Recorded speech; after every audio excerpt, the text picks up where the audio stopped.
नमस्कार दोस्तों, स्वागत है आपका न्यूज वाले में। मैं रोशनी आज आपके लिए लेकर आई हूँ 10 मिनट में देश और दुनिया की 50 बड़ी खबरें जिन पर बनी रहेंगी आज सबकी नजरें। देश की सुरक्षा को लेकर अमित शाह का मनमोहन सरकार पर हमला, कहा उनके पास हिम्मत नहीं थी। मनमोहन सरकार में देश की आंतरिक सुरक्षा चिंताओं को दूर करने का साहस नहीं था। प्रधानमंत्री नरेंद्र मोदी ने देश को सुरक्षित बनाने का काम किया है। अमित शाह ने आगे कहा कि पीएम मोदी 9 साल से देश की कमान संभाले हुए हैं। इस दौरान उन्होंने ये सुनिश्चित करने के लिए काम किया कि हमारी आंतरिक सुरक्षा हर कीमत पर सुरक्षित रहे। उरी और पुलवामा हमले के 10 दिन के भीतर भारत ने पीएम मोदी के नेतृत्व में दुश्मन के घर में घुसकर सर्जिकल स्ट्राइक और एयर स्ट्राइक कर उन्हें करारा जवाब दिया। यूपीए सरकार के दौरान आलिया, मालिया, जमालिया, कोई भी टॉम, डिक, हैरी भारत में घुसेंगे और आतंक फैलाएंगे। मनमोहन सरकार में उनके खिलाफ कुछ करने की हिम्मत नहीं थी। अत्यंत गंभीर चक्रवाती तूफान बना बिपरजॉय, गुजरात में येलो अलर्ट जारी। सौराष्ट्र तथा कच्छ तट के निकट 40 से 50 किलोमीटर प्रति घंटे तक की गति से हवाएं चलेंगी, जो 60 किलोमीटर प्रति घंटे तक पहुंच सकती हैं। बिपरजॉय तूफान 15 जून तक गुजरात के कच्छ जिले और पाकिस्तान के कराची के बीच से टकराने की आशंका है। इस दौरान 125 से 135 किलोमीटर प्रति घंटे की रफ्तार से हवाएं चलने का अनुमान है। पीएम मोदी की यात्रा से उत्साहित भारत, न्यू जर्सी के रेस्टोरेंट में लॉन्च हुई मोदी जी थाली। पीएम नरेंद्र मोदी अमेरिका की राजकीय यात्रा पर जाने वाले हैं। इससे पहले न्यू जर्सी स्थित एक रेस्टोरेंट ने पीएम मोदी के नाम से थाली लॉन्च की है। प्रधानमंत्री मोदी जून में राष्ट्रपति जो बाइडेन और प्रथम महिला जिल बाइडेन के निमंत्रण पर अमेरिका की अपनी पहली राजकीय यात्रा करने जाएंगे। प्रधानमंत्री मोदी जून में राष्ट्रपति जो बाइडेन और प्रथम महिला जिल बाइडेन के निमंत्रण पर अमेरिका की अपनी पहली राजकीय यात्रा पर जाएंगे। अमेरिकी राष्ट्रपति और प्रथम महिला 22 जून को राजकीय रात्रि भोज में मोदी की मेजबानी भी करेंगे। पुणे में वारकरी भक्तों पर पुलिस ने लाठीचार्ज किया, फडणवीस ने किया इनकार। वारकरी भगवान विठोबा यानी भगवान कृष्ण के एक रूप में भक्तों को कहा जाता है। पुलिस ने लाठीचार्ज की कार्रवाई से इनकार किया है। मंदिर में प्रवेश के लिए दौरान उनकी पुलिस से बहस हो गई, फिर पुलिस ने लाठीचार्ज कर दिया। ये पहला मौका है जब राज्य में वारकरी भक्तों पर लाठीचार्ज हुआ है। संजय राउत ने ट्विटर पर लिखा, हिंदुत्व सरकार का ढोंग उजागर हो गया, नकाब उतर गया। ये लोग औरंगजेब की तुलना में अलग नहीं है। मुगलों का महाराष्ट्र में पुनर्जन्म हुआ है। पुलिस का कहना है कि मंदिर परिसर में सिर्फ 75 भक्तों को प्रवेश देने की अनुमति थी। इसके बाद भी करीब 400 भक्त वहां पहुंचे थे और परिसर में दाखिल होने की कोशिश कर रहे थे। उन्हें नियंत्रित करने के लिए पुलिस ने हल्का बल प्रयोग किया। वारकरी समुदाय के लोग हर साल आलंदी से पंढरपुर के विट्ठल मंदिर जाते हैं। उनकी पदयात्रा 11 जून से शुरू हुई थी। भारत को झटका, चीन के कहने के बाद पहली बार रूस ने पाकिस्तान को पहुंचाया कच्चा तेल। पाकिस्तानी पीएम ने कहा कि ये रूस और पाकिस्तान के बीच नए रिश्तों की शुरुआत है। हम समृद्धि, आर्थिक विकास और ऊर्जा सुरक्षा की दिशा में एक कदम और आगे बढ़े हैं। वहीं ये भारत के लिए बड़ा झटका है क्योंकि रूस और भारत के संबंध मजबूत रहे हैं। चीन के कहने पर अब रूस ने पाकिस्तान को भी कच्चे तेल की खेप भेजी है, जो कि भारत के हितों के लिए चुनौती पेश करने वाली बात है।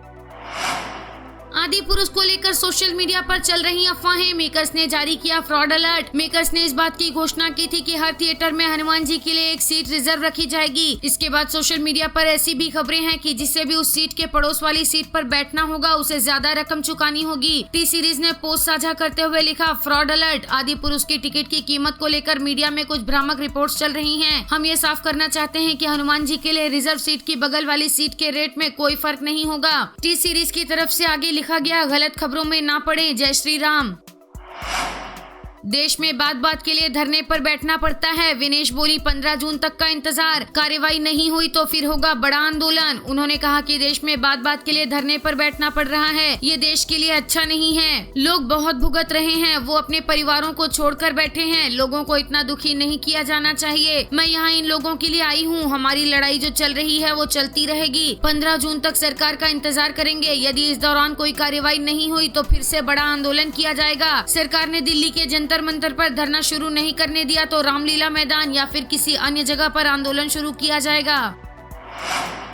दुनिया के विकास में भारत हर संभव मदद को तैयार, वाराणसी में G20 मेहमानों से बोले पीएम मोदी। पीएम मोदी ने कहा कि विकास को बनाए रखना सामूहिक जिम्मेदारी है। दुनिया के विकास में भारत हर संभव मदद को तैयार है। भारत अपने अनुभव बांटने को तैयार है। दुनिया को बचाने के लिए पर्यावरण पर ध्यान देना बेहद जरूरी है। हम नदियों, पेड़ों का सम्मान करते हैं। विकास वैश्विक दक्षिण के लिए एक प्रमुख मुद्दा है। वैश्विक दक्षिण के देश वैश्विक कोविड महामारी से उत्पन्न व्यवधान से गंभीर रूप से प्रभावित थे और भू राजनीतिक तनाव के कारण खाद्य, ईंधन और उर्वरक संकट ने एक और झटका दिया है। ऐसी परिस्थितियों में आप जो निर्णय लेते हैं उसका बहुत महत्व होता है। काशी सदियों से ज्ञान, चर्चा, वाद विवाद, संस्कृति और अध्यात्म का केंद्र रहा है। इसमें भारत की विविध विरासत का सार है। मुझे खुशी है कि G20 समूहों के विकास का एजेंडा काशी तक भी पहुंच गया है। मेरा विश्वास है कि ये हमारी सामूहिक जिम्मेदारी है कि हम सतत विकास लक्ष्यों को पीछे न जाने दें। हमें ये तय करना चाहिए कि कोई भी पीछे न छूटे। दुनिया को संदेश कि इसे हासिल करने के लिए हमारे पास एक कार्य योजना है। हमारे प्रयास व्यापक, समावेशी, निष्पक्ष और टिकाऊ होने चाहिए। पीएम मोदी ने लैंगिक समानता और महिला सशक्तिकरण को लेकर भी अपनी बात रखी। पीएम मोदी ने कहा कि भारत में डिजिटलीकरण ने क्रांतिकारी परिवर्तन लाया है। भारत महिला सशक्तिकरण तक ही सीमित नहीं है, बल्कि महिलाओं के नेतृत्व वाले विकास तक फैला हुआ है।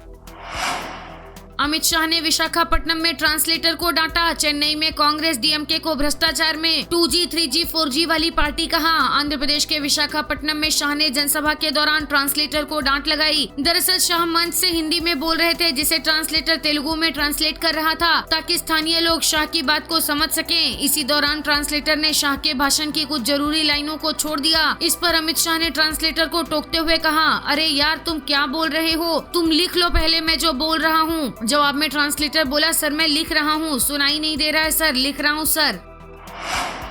उत्तराखंड में हजरत पीर गैब अली शाह की दरगाह हटाने को 24 घंटे में हटाने का नोटिस चस्पा। लोगों में मचा हड़कंप। पिरान कलियर में दोनों गंगनहारों के बीच स्थित हजरत पीर गैब अली शाह की दरगाह को यूपी सिंचाई विभाग ने 24 घंटे में हटाने का नोटिस चस्पा किया है, जिससे लोगों में हड़कंप मच गया है। साथ ही अकीदतमंदों में रोष व्याप्त है। वहीं दरगाह के खादिम दरगाह को सैकड़ों सालों से स्थापित होने की बात कहते हुए नोटिस का विरोध कर रहे हैं। मणिपुर हिंसा, बीजेपी विधायक ने लगाया ड्रॉप बॉक्स, लिखा छीने गए हथियार यहां जमा करें, आपकी पहचान उजागर नहीं की जाएगी। मणिपुर में 3 मई से कुकी और मैतेई समुदाय के बीच जातिगत हिंसा जारी है। इस बीच राजधानी इम्फाल में भाजपा विधायक के घर के बाहर एक बॉक्स रखा गया है। उसमें लिखा गया है कि जिन लोगों ने पुलिस से हथियार लूटे हैं उन्हें यहाँ जमा कर दें। बॉक्स में आगे लिखा है कि अगर लूटे हुए हथियार जमा करते हैं तो आपसे कोई सवाल नहीं पूछा जाएगा, यहाँ तक कि आपकी पहचान का खुलासा भी नहीं किया जाएगा। दरअसल मणिपुर हिंसा के दौरान उपद्रवियों ने मणिपुर राइफल्स और IRBN के थानों और हथियार घर से हथियारों को लूट लिया था।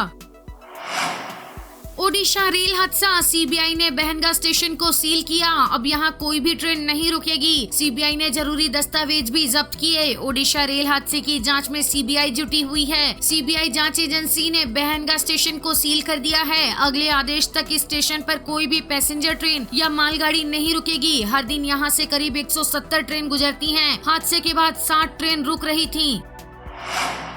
सऊदी प्रिंस ने अमेरिका को धमकाया था। रिपोर्ट में खुलासा, कहा था तेल उत्पादन में कटौती का बदला लिया तो भुगतना होगा अंजाम। मोहम्मद बिन सलमान ने अमेरिका को चेतावनी दी थी कि अगर तेल उत्पादन में कटौती करने पर सऊदी अरब से किसी भी तरह का बदला लिया गया तो वो उसे बर्दाश्त नहीं करेंगे। अमेरिका को इसके लिए आर्थिक खामियाजा भुगतना पड़ेगा। CSS कर्मियों का नॉर्थ ब्लॉक के बाहर प्रदर्शन, कहा 1624 पद खाली, फिर भी 9 साल से प्रमोशन नहीं हुआ। केंद्रीय सचिवालय सेवा में बड़ी संख्या में सेक्शन ऑफिसर के पद खाली पड़े हैं, जिन्हें ASO का प्रमोशन कर भरा नहीं जा रहा है। इससे गुस्साए कर्मचारियों ने नॉर्थ ब्लॉक के बाहर प्रदर्शन किया। भारत को नाटो देशों वाली टेक्नोलॉजी देगा अमेरिका, इंडो अमेरिका संबंधों का नया दौर। मोदी की अमेरिका यात्रा में कई समझौते संभव। 22 जून से शुरू होने वाली पीएम मोदी की यात्रा के दौरान कई समझौतों पर हस्ताक्षर होंगे। हालांकि दोनों देशों ने ये खुलासा नहीं किया कि क्रिटिकल और इमर्जिंग टेक्नोलॉजी में ऐसी कौन सी तकनीक है जिन्हें साझा किया जाएगा।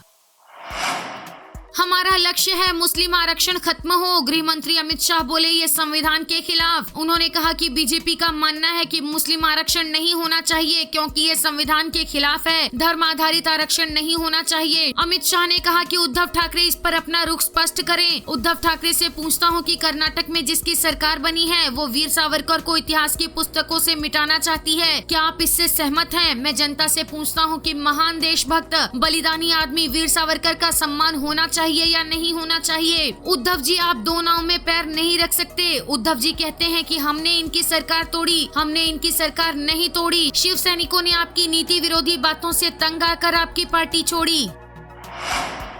सरकारी नौकरी। महाराष्ट्र फॉरेस्ट डिपार्टमेंट में 2417 पदों पर भर्ती के लिए आवेदन शुरू। 30 जून तक मिलेगा मौका। महाराष्ट्र वन विभाग ने लेखपाल, सर्वेयर सहित अन्य पदों पर भर्ती के लिए वैकेंसी निकाली है। इस वैकेंसी के अंतर्गत 2417 पदों पर भर्ती की जाएगी। इस भर्ती के लिए ऑनलाइन आवेदन शुरू हो गए हैं। उम्मीदवार 30 जून तक ऑनलाइन आवेदन कर सकते हैं। वीडियो पसंद आया हो तो लाइक, शेयर और सब्सक्राइब करना ना भूलें।